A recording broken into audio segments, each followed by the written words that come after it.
specific services, may bayad pero subsidized naman. At dahil nga public yung healthcare, minsan mahaba yung waiting list. Pero libre pa rin naman. Kaya yung iba, kung gusto nilang mabilisan, pa-private sila. Pero okay pa rin yung public healthcare. Kasi kung emergency, gagamutin ka naman nila kaya okay lang din. Bawas isipin na lang din yan.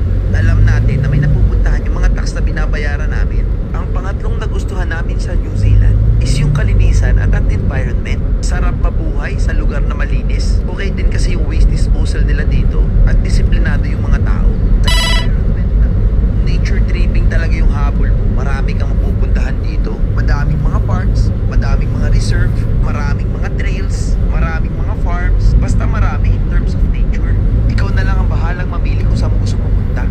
Estimated, mga 600 islands daw ang New Zealand. May North Island, tsaka may South Island. Kaya mostly yung mga places, pwede mo na lang i-drive. Which is maganda kasi accessible nga. Ang pang-apat namin na gustuhan dito sa New Zealand is yung mga tao. Mababait at warm yung mga tao dito. Alam nyo ba na 5 million lang yung tao dito sa New Zealand? Di hamak na mas marami pa yung tao sa Metro Manila kaysa dito. So in short, kunti yung tao dito.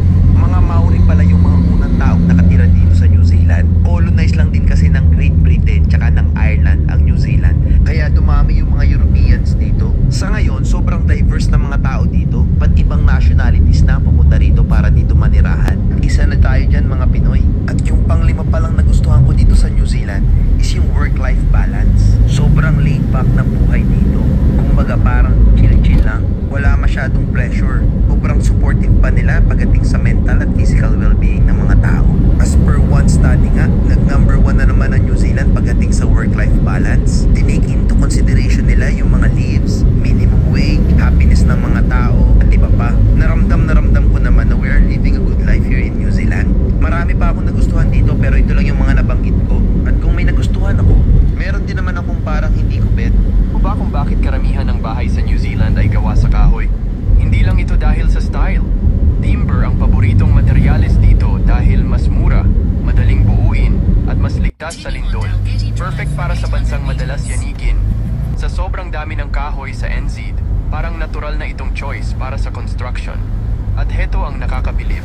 Mahigit 90% ng mga bahay sa NZ ay timber framed at marami sa kanila ay nakatayo pa rin mula pa noong early 1900s.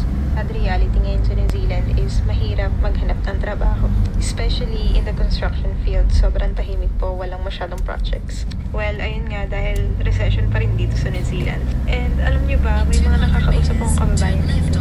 Yung iba sa kanila, 3 days a week lang yung pasok. And wait, there's more. Yung iba, 1 day a week lang yung pasok. So, ang parang ginagawa yata is, kunyari itong batch na to, this week pasok ka ng 2 days, tapos itong batch na to, 3 days, tapos next week palitan na naman para lang makapasok sila lahat. And alam nyo ba kung gaano kamahal yung cost of living dito? Yung bahay, yung pagkain, yung sasakyan, yung insurance, per week lahat ng bayad. Tapos sinadya mo pa kung magpapadala sila sa mga pamilya nila, diba? So yun, medyo mahirap talaga ngayon. This is not to discourage anyone kung gusto niyo pumunta dito. It's just to show you guys the other side of New Zealand. Kasi alam ko may mga videos sa TikTok na parang ang dami nag-encourage na punta kayo dito trabaho, ganyan-ganyan. So before you do that, before you go, do your own research. Baka may magsabi na, bakit di na lang sila umuwi? Duh! Hindi natin alam kung ano yung pinagdaanan nila para lang makapunta dito. And of course, syempre, ang iisipin natin, nandito na ako eh, di ba? Magta-try at magta-try pa rin yan. Lalo na pag may binubuhay silang pamilya. Pero ayun, sana soon maging mas maayos na. Sadria. I've received a lot of questions and messages about how I landed my accounts administration job in New Zealand as an immigrant from the Philippines, so here's a quick rundown of my journey. I am a certified public accountant from the Philippines with almost 8 years of experience in private accounting and internal auditing. But when I moved here, the biggest challenge I faced was most employers wanted a New Zealand experience, which obviously I did not have at that moment. So I did a lot of research and